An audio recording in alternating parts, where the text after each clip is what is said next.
안녕하세요. 저는 30대 사연자입니다. 저는 어린 시절 부모님이 사고로 일찍 돌아가시면서 그 후로 할머니와 단둘이 살아왔어요. 그런 제게 할머니는 엄마이자 아빠이자 저의 유일한 가족이며 모든 것이었습니다. 저희 할머니는 부모 잃고 고아된 저를 금지옥엽으로 키워주셨고 혼자 힘으로 저를 키우셔야 했던 할머니는 고생을 참 많이 하셨어요. 손녀 재롱 보고 자식에게 용돈 받아 편하게 사셔야 할 나이에 갑작스럽게 고아가 된 손녀를 도맡아 키우게 되셨으니 할 일도 많고 들어갈 돈도 많았겠죠. 하지만 집안 형편은 그리 넉넉하지 않았고 할머니는 어린 손녀를 키우려 힘든 고생을 자처하셨어요. 그런 할머니의 고생을 어릴 적부터 봐왔던 저는 얼른 어른이 되어 할머니를 도와드리고 싶었고 일찍 철이 들었던 저는 고등학교를 졸업하자마자 취업을 하게 되었습니다. 그렇게 20살 나이에 일찍이 직장인이 된 저는 한 회사에서 무려 10년 동안 직장 생활을 했고 그리고 바로 그 직장에서 제 남편까지 만나게 되었습니다. 남편 역시 저처럼 고졸 출신 직원으로 다른 회사를 다니다 저희 회사로 이직을 해왔거든요. 그리고 저희는 같은 회사에서 사내연애를 하며 결혼까지 약속하게 되었죠. 보통의 연인들처럼 큰 걱정 없이 평범한 연애를 해왔던 저희들은 결혼을 약속하면서도 큰 걱정이 없었어요. 제가 할머니 손에서 자랐던 것처럼 남편도 아버지가 일찍 돌아가셔서 홀어머니 손에 자랐었고 그렇게 서로 비슷한 가정 환경에 경제적인 형편에 학벌이나 벌이까지 다 엇비슷했으니까요. 그래서 저는 남다를 것 없는 저희가 서로 상처를 보듬어주고 모자란 점을 이해해주며 잘 살아갈 거라 생각했습니다. 그런데 그렇게 할머니를 모시고 양가 상견례를 한 자리에서 시어머니가 생각지도 못하게 뜬금없는 것으로 문제를 삼으시는 겁니다. 근데 은희 너는 왜 대학을 안 갔니? 요즘 세상에 개나 소나 대학 가던데 너는 대체 왜 대학을 안 갔나 궁금해서. 예? 그때는 그냥 대학 졸업장이 꼭 필요한지도 모르겠고 저희 할머니가 저를 키우시느라 고생이 많으셔서요. 그래서 저는 빨리 취직해서 일찍 자리 잡고 싶었거든요. 그래서 대학 포기하고 취업을 했었죠. 그러니? 근데 아무리 할머니 밑에서 어렵게 자랐다고 해도 가려면 어떻게든 방법이 있었을 텐데 공부만 잘했더라면 장학금도 받을 수 있고 말이야. 너 학교 다닐 때 공부 안 했구나? 엄마, 갑자기 그런 얘기를 왜 해? 나도 대학 못 나왔잖아. 너랑 얘랑 같으니? 아유, 자식은 엄마 머리 담는다 그러던데 은희 네가 대학을 못 나와서 그게 마음에 걸리는구나. 너무 어이없게도 시어머니께서 제가 고졸이라는 게 마음에 안 드신지 상견례자리 내내 제 학벌을 가지고 말씀을 하시더라고요. 학창시절에 공부를 못했냐느니 머리가 나빠서 그러냐느니 심지어 나중에 자식이 절 닮으면 어쩌냐며 아직 생기지도 않은 제 자식 성적까지 걱정을 하시는 거죠. 그나마 남편이 말려서 그만두셨지만 저는 시어머니가 대체 왜 그러시는지 이해를 할 수 없었습니다. 남편이 대학을 나왔으면 몰라도 저나 남편이나 똑같은 고졸인데 말이에요. 왜 당신 아들은 괜찮고 저는 안 되는 건지 시어머니의 편견이 어이가 없었죠. 그래도 어쨌거나 꼬투리는 잡으셨을지언정 저희 결혼을 반대하신 건 아니셨기에 저희들은 무사히 결혼을 하게 되었습니다. 하지만 그 후로도 시어머니는 매번 저를 볼 때마다 학벌 이야기를 못해서 안달이셨어요. 요즘 세상에 고졸 며느리를 볼 줄 몰랐다느니 자기보다 못한 여자도 대학 나온 며느리를 들였다던데 자기는 며느리 복이 없다느니 심지어 제가 뭐 하나 작은 실수를 해도 제가 못 배운 고졸이라 그렇다며 혀를 차셨습니다. 어머니는 제가 고졸인 게 그렇게 싫으신지 매번 빼놓지 않고 그놈의 고졸 타령을 귀에 딱지가 않도록 하셨었죠. 그런데 정작 그러는 시어머니께서는 고등학교 문턱도 밟지 못한 분이셨어요. 중학교만 겨우 나와서 일찍이 일을 하고 고생을 많이 하셨다는데 어쩌면 그래서 제가 고졸인 게 그렇게 싫으셨던 모양입니다. 어머니 스스로 학벌 콤플렉스가 있어서 엄한 화풀이를 저한테 하시는 거죠. 그러면 아들을 대학을 보내시지 그러나 싶었는데 정작 남편은 돈이 있었어도 대학을 못 갔다더라고요. 누굴 닮았는지 어려서부터 공부 쪽에는 워낙 재능이 없으니 제대로 된 대학은 합격을 할 수가 없었고 그렇다고 지방대를 가자니 남편이 원하지 않았던 거죠. 그런데 저는 머리가 나빠서 대학을 못 간 건 아니었거든요. 그런데도 시어머니 눈에는 당신 아들은 괜찮고 저는 바보 천치 모질이로 보이셨는지 늘 저만 그렇게 구박을 하셨어요. 그래도 남편을 봐서 시어머니를 어떻게든 참고 살아보려고 했었는데 결혼한 지 몇 년 만에 이번에는 남편 놈이 제 뒤통수를 쳐버리더라고요. 저랑 같은 회사 다니는 남편이 언젠가부터 자꾸 제가 모르는 일정을 만들고 이상한 행동을 하길래 뒤를 몰래 쫓아가 봤더니 이 인간이 글쎄 바람을 피고 있었던 겁니다.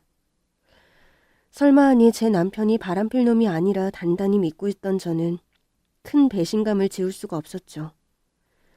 그런데 이놈이 심지어는 그 상간녀랑 아예 따로 살림까지 차렸더라고요. 그것도 알리바이를 만들려고 했는지 시댁 바로 근처에다가 말이에요. 그동안 저는 시모 얼굴 보기 싫어서 남편 혼자 시댁을 보냈었는데 일주일에 몇 번씩 시댁에 간다고 나갔던 남편이 알고 보니 그 여자랑 있었던 거였어요. 그리고 그때마다 시어머니가 저한테 전화하셔서 남편 밥 먹이고 보내겠다, 남편 시댁에서 재우고 출근시키겠다고 하며 남편 대신 알리바이를 만들어주셨죠. 그런데 알고 봤더니 시어머니는 이미 남편의 외도를 알고 계셨고 심지어 그 살림집을 들락거리고 있으셨더라고요. 당신이 어떻게 나한테 이럴 수가 있어? 어떻게 나 몰래 다른 여자랑 살림을 차려? 이럴 거면 차라리 이혼을 하고 만나지 그랬어. 내가 그렇게 우스웠어? 미안해 여보. 나도 언젠가 말하려고 했어. 근데 타이밍을 못 잡았을 뿐이야. 지금 그걸 변명이라고 하는 거야? 바람을 펴놓고 살림을 차려놓고 타이밍 봐서 나한테 말하려고 그랬다고? 너 진짜 미친놈인 거니? 당장 그 여자랑 헤어지고 그 살림집도 정리해. 다시는 안 만나겠다고 약속하면 나도 한 번은 넘어가 줄 테니까. 내 뒤통수 치고 그런 짓 했다는 건 끔찍하지만 그래도 내가 선택해서 한 결혼인데 어떻게 하겠니? 그러니까 당신 이러고 다니는 거 내 책임도 있다고 생각할 테니까 이제라도 정신 차리고 다 정리하라는 말이야. 그렇게는 못해. 정말 미안해 은희야. 뭐? 그게 무슨 말이야? 그렇게는 못한다니. 그럼 지금 그년이랑 헤어지기 싫다 이거야? 싫고 말고의 문제가 아니라 못 헤어진다는 말이야. 사실 그 여자 임신했어. 그래서 집어넣어준 거고. 앞으로 내가 책임지기로 했어. 알고 보니 남편 놈이랑 그 여자 사이에 벌써 애가 생겼더라고요. 그래서 임신한 상간녀 때문에 저 몰래 살림집을 얻었었고 시모는 새며느리와 뱃속에 손주 챙기겠다고 그 집을 들락거렸던 거죠. 어쩜 나 몰래 셋이서 똘똘 뭉쳐 그런 짓을 할 수 있었던 건지 저는 기가 막혀 할 말을 잃었습니다.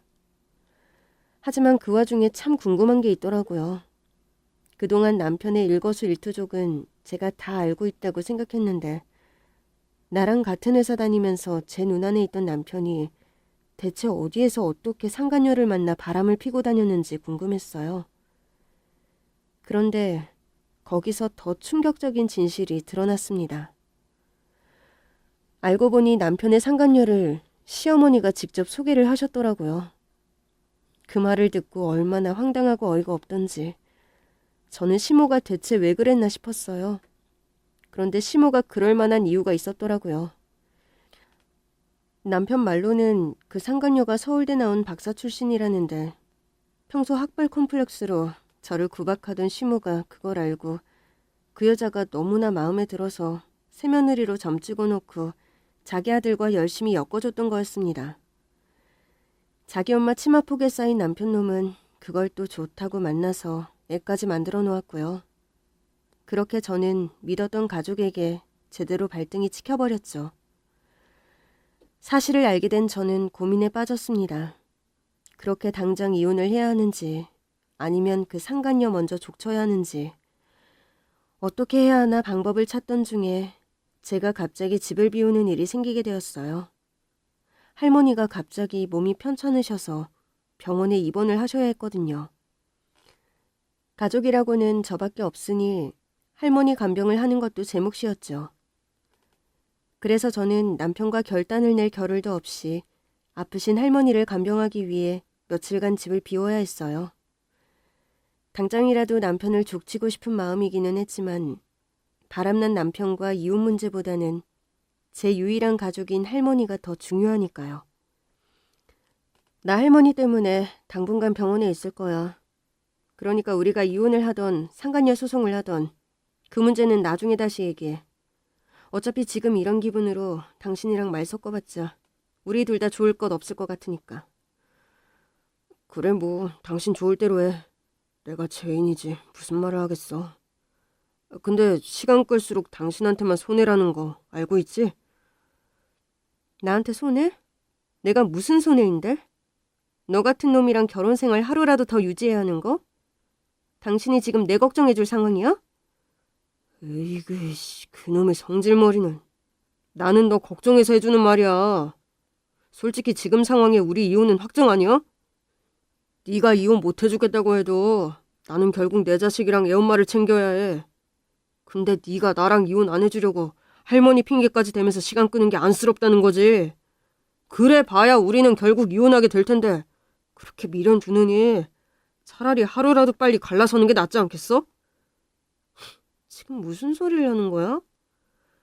그럼 내가 당신이랑 이혼하기 싫어서 우리 할머니 핑계대고 도망친다 이런 말이야 뭐야?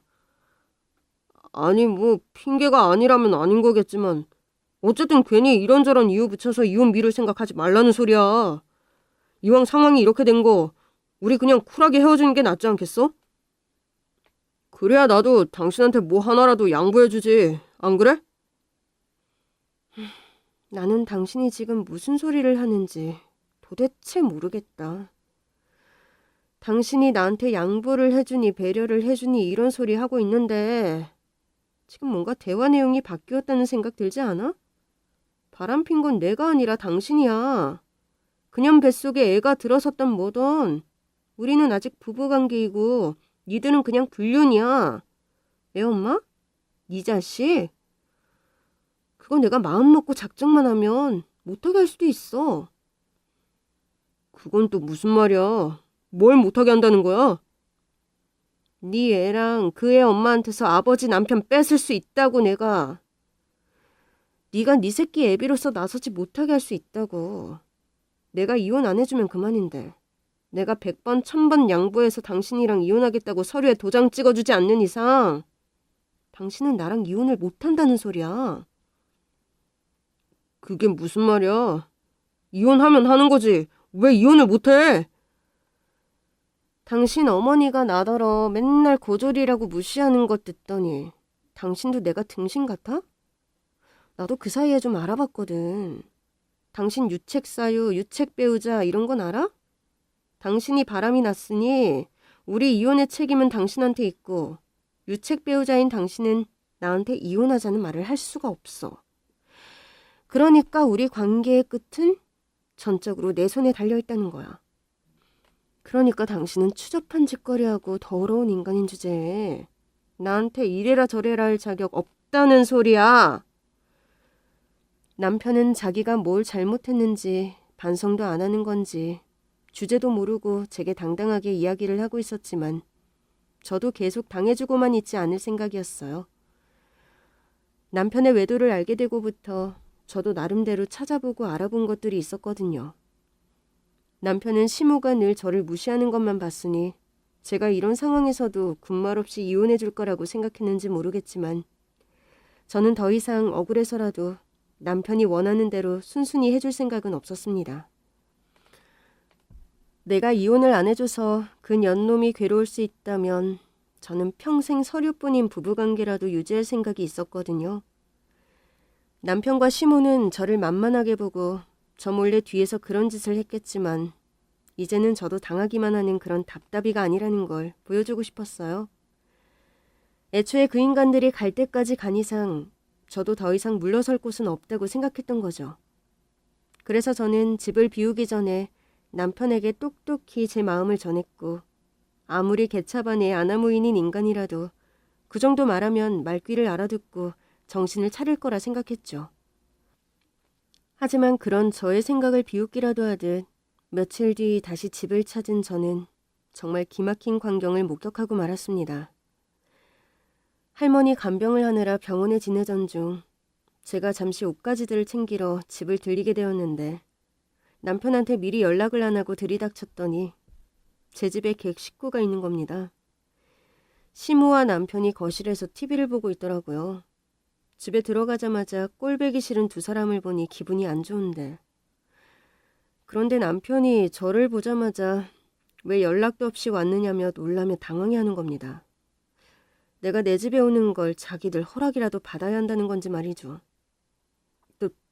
당신 연락도 없이 웬일이야? 웬일은 무슨 웬일이야. 내가 내 집 오는 게 이상해? 그러는 당신은 나 집에 없는 동안 잘 지냈나 봐? 그래도 우리 아직 호적상 부부인데 연락 한 번 없더니? 너는 온다 간다 말도 없이 다니니? 하여간에 배운 게 없는 애들은 예절도 없는 건지 너도 참 끝까지 못 배운 티를 내는구나. 어머니야말로 저한테 말씀도 없이 왜 여기 계세요? 저야말로 어머니가 여기 계신다는 말씀은 못 들었는데요. 제가 누구 허락받고 집에 와야 하나요? 그리고 남편이랑 사이도 안 좋은데 제가 온다 간다 연락할 이유가 뭐예요? 그러는 남편은 제가 병원에 있건 말건 신경도 안 쓰던데 말이에요. 너 지금 내 앞에서 말 대답하는 거냐? 어디 이제 막 나가자 이거야? 어머니, 저도 지금 많이 참고 있는 거예요. 바람난 남편, 그 바람 주도한 시어머니 앞에서 최대한 예의 차리는 거라고요. 저희 할머니가 저를 참 예의 바르고 착하게 잘 키우셔서요. 그거 아니었으면 저 진작에 무슨 짓 했을지 몰라요. 뭐라고? 이게 이제는 나를 협박이라도 하겠다는 거야? 됐고요. 저도 어머니랑 길게 얘기하고 싶은 마음 없네요. 이혼을 하던 말던 부부 사이의 일이니 저희끼리 알아서 할 거니까 어머니는 더 끼어들지 마세요. 여차하면 이혼소송 때 어머니한테 책임 있다고 민사소송 걸 거니까요. 영준아, 너 지금 제가 뭘 하는지 들었니? 못된 것 좀 봐라. 진짜 좀 못 배운 것이 못하는 소리가 없어. 네가 지금 뭘 믿고 감히 내 앞에서 짓거리는지 모르겠지만 우리는 너 하나도 안 무섭다. 네가 이혼 못 해주겠다고 우리 아들을 협박했던 모양인데 너야말로 어디까지 버틸 수 있으려나 한번 보자. 그때까지만 해도 저는 시모가 괜한 억지 허세를 부리는 거라 생각했습니다. 상간녀가 임신을 했다는데 제가 이혼 안 해주면 그만인데 그쪽에서 무슨 수를 쓰겠다는 건가 싶었죠. 그런데 제가 시모와 한창 실랑이를 하던 그때 저희 부부가 쓰던 제 안방에서 임신했다는 그 상간녀가 당당히 걸어 나오는 겁니다. 순간 저는 제가 열이 받아서 헛것을 보는 줄 알고 제 눈을 몇 번이나 떴다 감았어요. 그러지 않고서야 설마 그 여자가 내 집, 그것도 안방에서 나올 거라는 생각은 할 수 없었거든요. 하지만 결국 제가 보고 있는 게 사실이었는지 기세등등한 시모의 목소리가 제 귓전을 울렸습니다. 그래, 네가 어디 얼마나 버틸 수 있나 한번 해봐라. 네가 이혼 못하겠다고 하면 우리도 다 생각이 있거든. 둘이 인사해라. 앞으로 한 집에서 같이 살게 될 텐데 서로 통성명 정도는 해야지. 안 그러니? 지금 그게 무슨 말씀이세요? 통성명이라뇨. 한 집에서 같이 산다뇨. 저 여자랑 같이 산다는 말이에요? 아니, 당신이 말해봐. 지금 이 상황 뭐야? 당신 나 없는 사이에 상간녀를 내 집에 들였어? 따로 살림 차린 것도 모자라서 이제는 내 안방까지 꿰찬 거야? 저 여자가 왜 우리 안방에서 나와? 은희야, 그게 있잖아. 아니, 내가 미리 설명하려고 그랬는데. 예, 다그칠 거 없다. 결국 네가 자초한 일 아니냐. 그러게 이 꼴 보기 싫었으면 진작 이혼을 하든가 했어야지. 네가 죽어도 이혼 안 해주겠다고 하니 우리로서 펼 수 있겠니? 그렇다고 우리 집 귀한 핏줄을 밖에서 자라게 할 수도 없고. 에휴, 그래서 내가 들어와서 살으라고 했다. 안방은 큰애 내주고 둘째 너는 작은 방 치워서 쓰던가 그래라. 그렇다고 임산부를 좁은 방에서 지내게 할 수는 없잖니. 심지어 뱃속에 우리 귀한 장손이 들어있는데 말이야. 지금 뭐라고 하는 거예요? 누가 큰애고 누가 둘째예요? 어머니 지금 저더러 저 상간녀랑 형님 동생 하며 지내라는 거예요? 네가 못 배우기는 했어도 영 말귀는 못 알아듣지는 않는구나. 그래, 얘들들이 형님 동생 하며 지내라는 말이야. 옛날에는 다 그러고들 살았다. 같은 남편 뒀으면 큰 며느리 둘째 며느리 그러고 사는 거지 뭐. 이왕 이렇게 됐으니 너도 받아들여야지 별 수 있니? 싫으면 이혼 도장 찍던가. 아무튼 큰애는 헐몸이 아니니까 네가 신경 좀 써줘라. 알겠니? 누가 큰애라는 거예요? 설마 전현이 큰 며느리고 제가 둘째 며느리예요? 이왕 이렇게 된 거 앞으로 잘 부탁해요, 동생. 그럼 설마 내가 너를 큰 며느리 취급해줄 줄 알았냐? 자식 낳아주는 며느리가 큰 며느리지. 그리고 이 애는 서울대 박사 출신인데 너는 고졸이잖니. 너보다 한참 더 배운 애가 너더러 형님 소리 해야겠니? 어디로 보나 얘가 너보다 훨씬 나으니까 모자란 많은 네가 형님으로 잘 모셔야지. 안 그래? 지금 그 말 진심으로 하는 말씀이세요? 저더러 바람난 남편 참아주는 걸로 모자라서 상간녀를 형님으로 모시라고?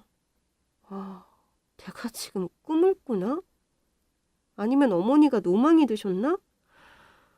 살다 나 참, 별 희한한 말을 다 들어보네.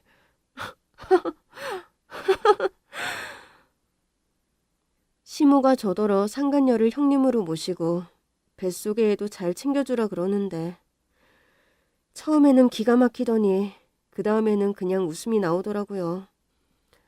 그래서 제가 허허실실하며 웃자 남편은 제가 충격을 먹은 줄 알고 시모는 제가 실성을 한 줄 아는 겁니다.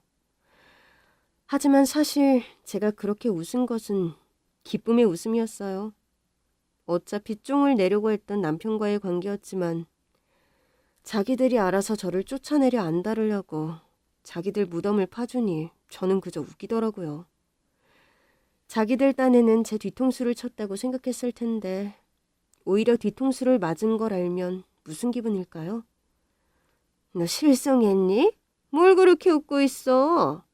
하여간 내 말 알아들었으면 그만 웃고 가서 네 큰형님한테 마실 거나 좀 내와라. 아니 어떻게 집구석에 편변히 먹을 것도 없어. 됐고 저 당장 이혼할게요.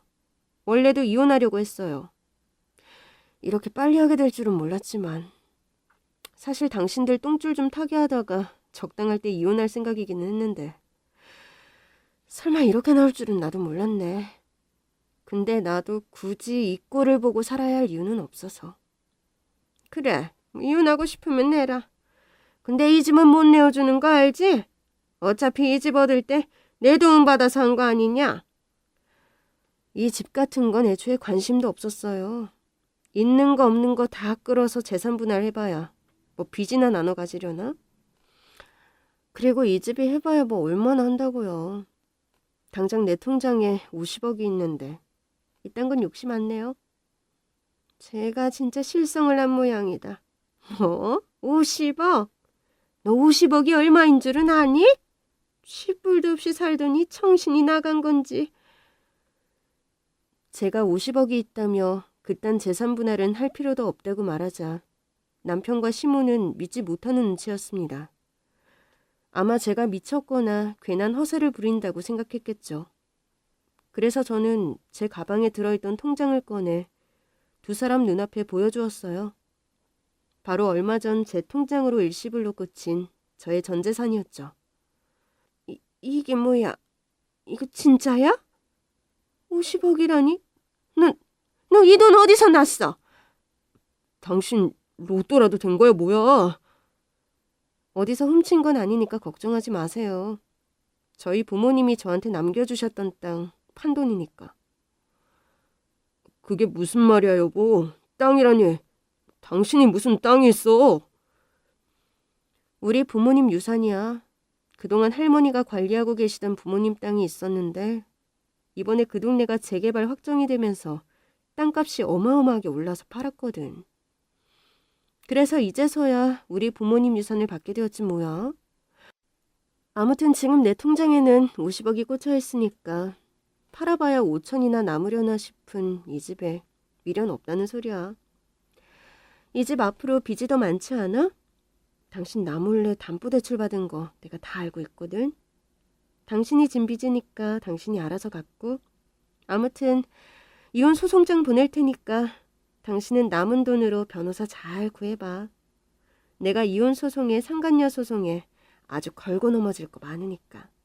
아, 소송에서 지면 당신이 내 변호사 비용까지 물어야 하는 건 알고 있지? 제가 50억이 든 통장을 흔들며 당당하게 나오자 그제서야 시모와 남편의 기세가 수그러드는 듯 했습니다. 그런데 그 와중에 남편 놈이 재산 분할 이야기를 꺼내더라고요. 그래도 이혼할 때 하더라도 그 돈은 나눠 가져야지.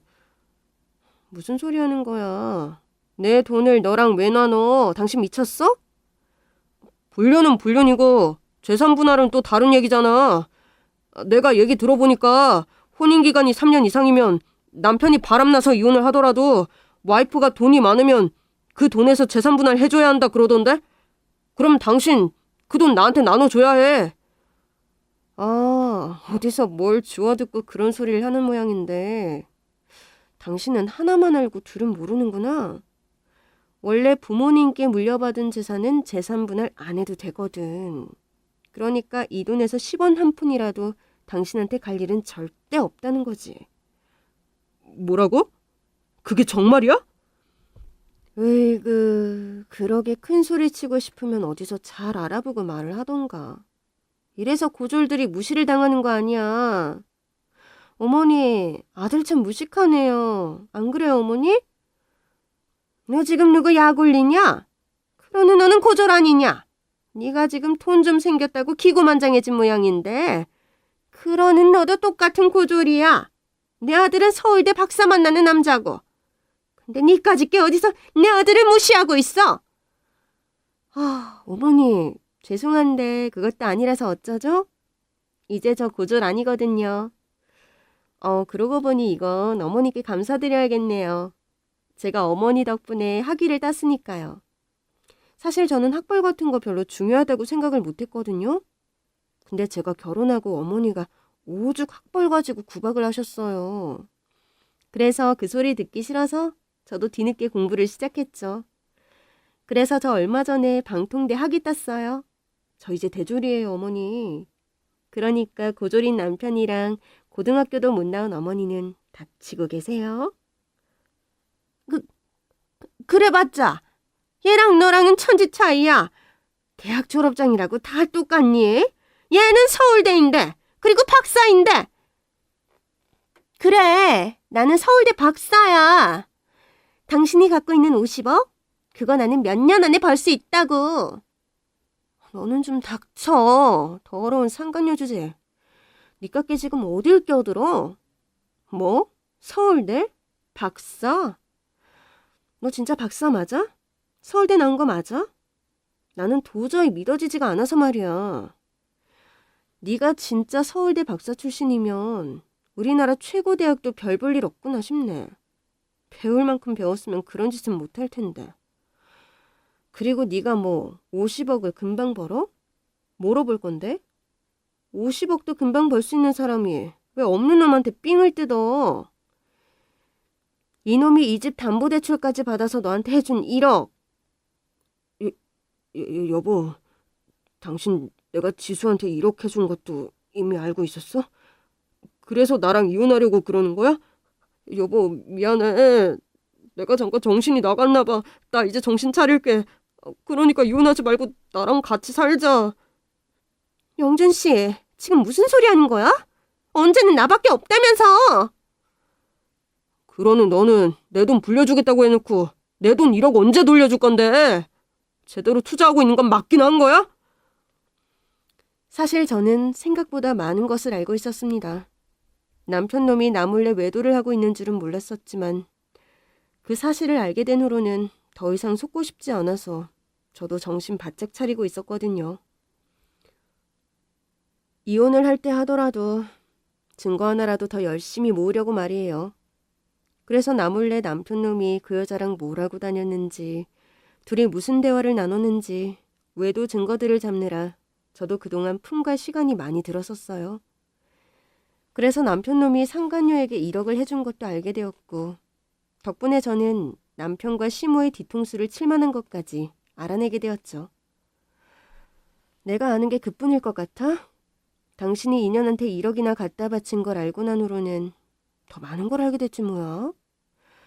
대체 뭘 하길래 남의 남편한테 1억씩이나 뜯어갔을지 너무 궁금해서 못 살겠더라고. 그래서 이혼할 때 하더라도 이유나 알자 싶어서 뒤를 파봤더니 진짜 놀라운 사실이 있더라. 당신 여자 하나 참 잘 골랐어. 어쩜 골라도 이런 여자를 고르는지. 아, 원래 당신 어머니가 소개해준 여자라 그랬었나? 어머니, 이런 여자는 어디서 주워오셨어요? 주워오긴 뭘 주워와? 너같이 못 배워먹은 며느리 갖다 버리고 싶어서 내가 코르고 골라 데려온 거지. 그러게 내가 진작에 이런 며느리를 들였어야 하는데 어쩌다 너 같은 걸 내 아들이랑 결혼시키는 바람에 결국 이 사단이 난 거 아니냐? 엄마, 지금 그런 소리 할 때야? 지금 나는 엄마 때문에 빈털터리로 이혼당하게 생겼는데 그깟 학벌이 뭐가 중요해? 은희한테는 50억이 있다는데. 쟤가 서울대 박사면 뭐해? 내 돈 1억 가져가서 강간무소식인데. 너 진짜 내 돈 제대로 들고 있는 건 맞아? 제가 한마디 던졌더니 아주 제가 끼어들 새도 없이 서로 물고 뜯고 난리가 났더라고요.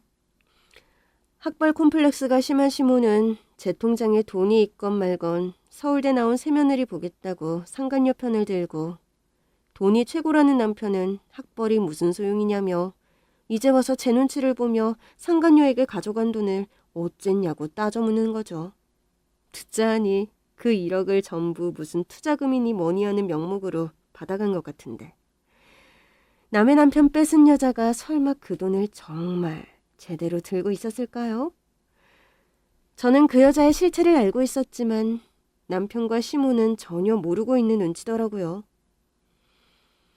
내가 이혼하기 전에 마지막으로 선심 쓸게. 당신 이 여자한테 더 당하기 전에 정신 차리라고. 당신 지금도 1억 뜯겼다며. 여기서 더 뜯기지 말고 패가망신 많은 면허라는 말이야. 당신이 누구처럼 몇십억 여유가 있는 것도 아닐 텐데. 나중에 소송에서 지고 내 변호사 비용까지 대려면 남은 돈은 있어야 할 거 아니야? 그렇게 남편에게 놀리듯 위로 아닌 위로를 해준 저는 정말 마지막 배려로 남편과 시모에게 그 상간녀의 실체를 보여주었습니다. 사실 정말 그 인간들을 위해서 한 일은 아니기는 했었죠. 그냥 이제 남편놈과 완전히 헤어지는 마당에 그놈이 놓친 제가 황금 동아줄이고 붙잡고 있던 게 썩은 동아줄이었던 걸 똑똑히 알려주고 싶었거든요. 저를 놓친 걸 평생 두고두고 후회하라고 말이죠. 저는 방에 있던 제 노트북을 들고 와 그 안에 들어있던 영상 하나를 그 사람들 앞에서 틀었습니다. 그러자 뭔지를 알아본 그 상간녀의 표정이 제일 먼저 굳어버리더라고요. 이게 대체 뭐길래 그래? 웬 시사 프로? 대화하던 와중에 갑자기 이런 건 왜 보여주는 거야? 나한테 뭐 알려주겠다고 한 게 이거야? 내가 고졸이라 무식하니까 이런 거라도 보고 똑똑해지라고? 아, 참 성질 급하네. 가만히 보고 있으면 금방 알게 될 텐데. 여기 곧 나오는 여자가 사기꾼이라 그러거든. 여러 사람 등쳐먹고 지금 도망다니는 중이래. 피해자들이 정말 열심히 찾더라. 그런데 이 여자 잘 봐봐. 당신 이 여자 어디서 본 거 같지 않아? 이거 지순 너 아니냐? 아니에요, 어머니. 저 여자는 사기꾼이라는데 설마 저일 리가 있겠어요? 그냥 저랑 좀 닮은 사람이겠죠. 어디서 비슷해 보이는 걸 잘 찾아왔네요. 그래서 보여주겠다는 게 겨우 이거였어요? 난 또 뭐라고. 나 절대로 아니니까 괜히 넘겨짚지 말아요. 제가 그 사람들에게 보여준 건 남편의 상간녀라는 그 여자의 실체였습니다. 이건 저도 남편과 상간녀들을 쫓다가 알게 된 건데, 알고 보니 상간녀가 남자들 여러 속이고 혼인빙자로 등쳐먹고 나르는 전문 꽃뱀 사기꾼이었더라고요. 그동안 얼마나 많은 남자들을 등을 쳐먹었는지, 자기가 서울대 교수라느니 몇백억 자산가라느니 심지어 고위 공무원에 숨겨진 딸이라느니 하며 별별 수법으로 사람들을 속여내어 몇십억을 갈취해왔더라고요. 심지어 사기 전과로 징역을 살았던 기록도 있었고요. 그래서 지금도 사기죄로 쫓기고 있었던 겁니다. 사실 저도 여기까지는 모르고 있었는데 제가 할머니 간병을 하러 집을 비운 사이 이런 대단한 소식을 알게 되었지 뭐예요. 그래서 그때까지만 하더라도 상간녀와 남편을 어떻게 괴롭혀줄까 고민하며 이혼 결정을 미루던 제가 쉽게 이혼을 결심할 수 있었던 거고요. 어차피 사기꾼에게 등쳐먹혔으니 제가 더 괴롭혀줄 필요가 없었던 거죠. 그렇게 제가 모두의 앞에서 상간녀의 실체를 까발키고 그 여자의 전과가 드러나자 집안은 순식간에 아수라장이 되었습니다. 지수 너 이거 정말 너 맞아? 아니 나 아니라니까. 좀 닮긴 했는데 나 진짜 아니야. 당신 와이프가 나 엿먹이려고 모함하는 거지. 내가 무슨 사기꾼이야. 영준 씨, 나 못 믿어? 아니긴 뭐가 아니야. 이렇게 얼굴이 똑같고 수법이 똑같은데. 너 나한테도 돈 불려준다고 하고 그 목돈 만들어주겠다고 하고서 돈 받아갔었잖아. 다른 남자들한테도 똑같이 사기쳐놓고 저게 네가 아니라고? 그럼 뭐 네 쌍둥이 언니라도 되냐? 너 여기서 더 헛수작 부렸다가는 진짜 내 손에 죽는 수가 있어. 얼른 사실대로 말 안 해? 알았어. 그래 나 맞아. 근데 다 과거의 일이야. 나도 영준 씨를 만나고 바뀌었다고. 영준 씨, 이러지 마 정말. 그래도 우리 정말 사랑했잖아. 사랑? 네가 나를 정말 사랑하기는 했냐? 너 솔직히 말해봐. 그럼 너 뭐하는 애야? 남자들 등쳐먹는 꽃뱀? 그럼 서울대도 아니고 박사도 아니라는 거야? 똑바로 말해. 그래, 아니야. 나도 영준 씨랑 똑같은 고졸이야.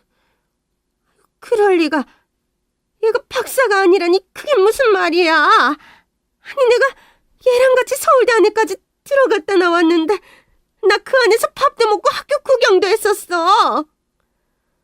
에이구, 어머니가 대학 문턱도 못 밟아보셔서 모르셨나 본데 원래 대학은 아무나 다 들어갈 수 있어요. 거기 학교 안 다녀도 안에서 밥 먹고 구경도 다 할 수 있다고요.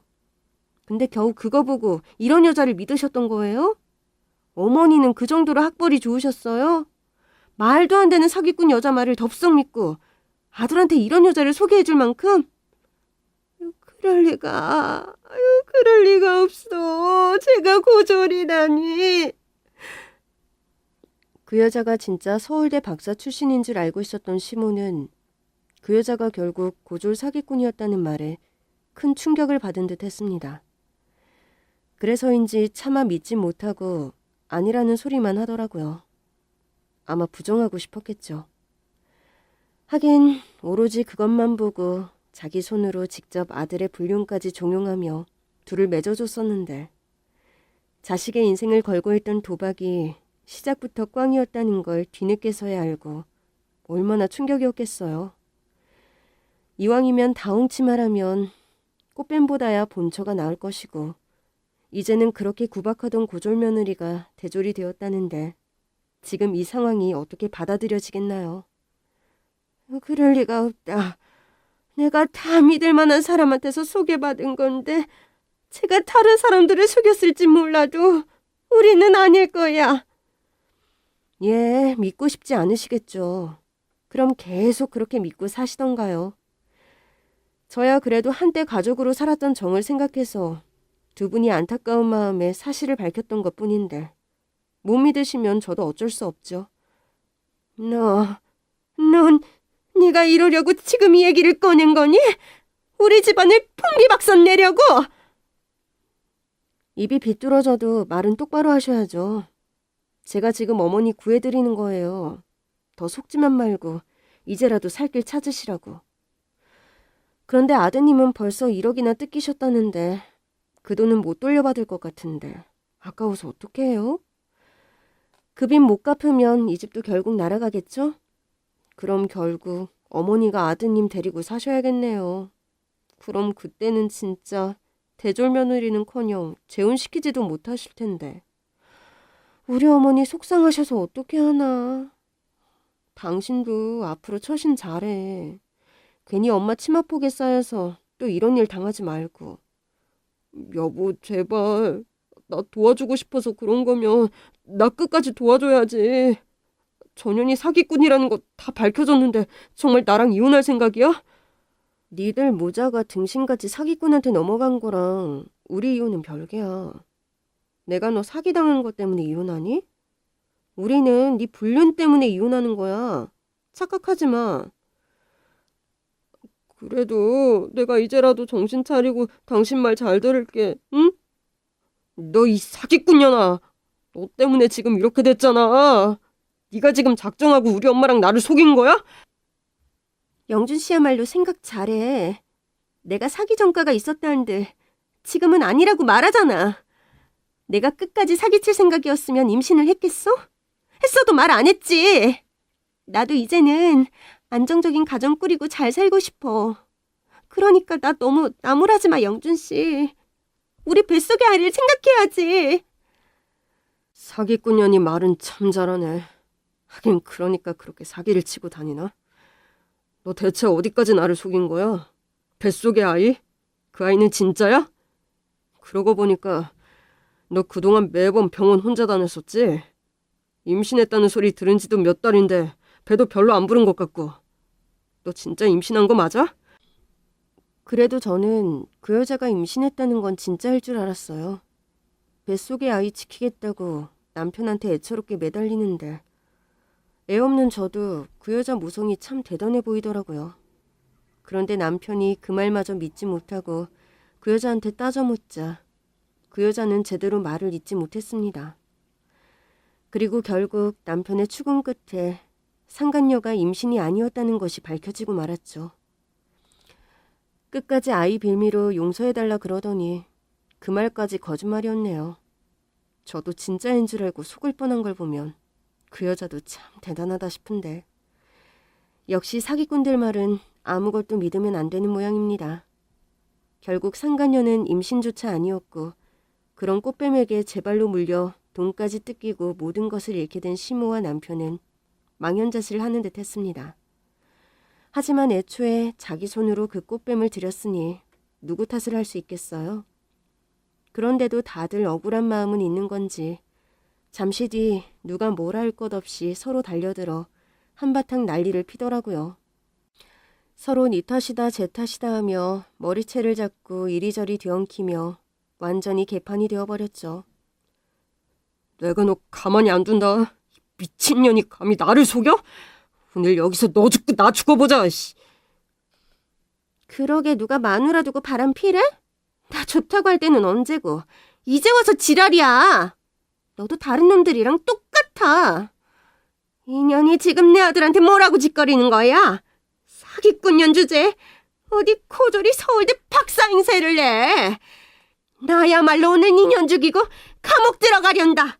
내가 너 가만히 안 둔다 진짜. 그렇게 셋이서 서로 너를 죽이니 마니 하며들 엉켜 싸우는데 그 꼴을 지켜보는 것도 나쁘지는 않더라고요.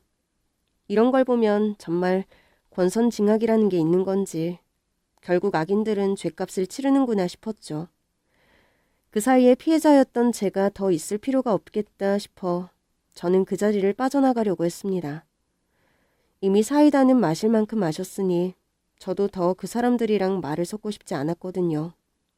그래서 뒤엉켜 있는 그 인간들을 뒤로하고 급한 제 짐이나 챙겨서 나가려는데 제가 나가려는 것을 본 시모와 남편이 갑자기 제 앞에 무릎을 꿇으며 저를 붙잡는 겁니다. 여보, 당신 어디 가? 어디 가긴 어딜 가. 원래도 금방 갈 거라고 했잖아. 오히려 너무 오래 있었지. 나는 내 할 말 다 했고 보여줄 거 다 보여줬는데 내가 여기 더 있어야 할 이유 있어? 여보, 내가 잘못했어. 내가 이렇게 무릎 꿇고 빌게. 제발 나 버리지 마, 응?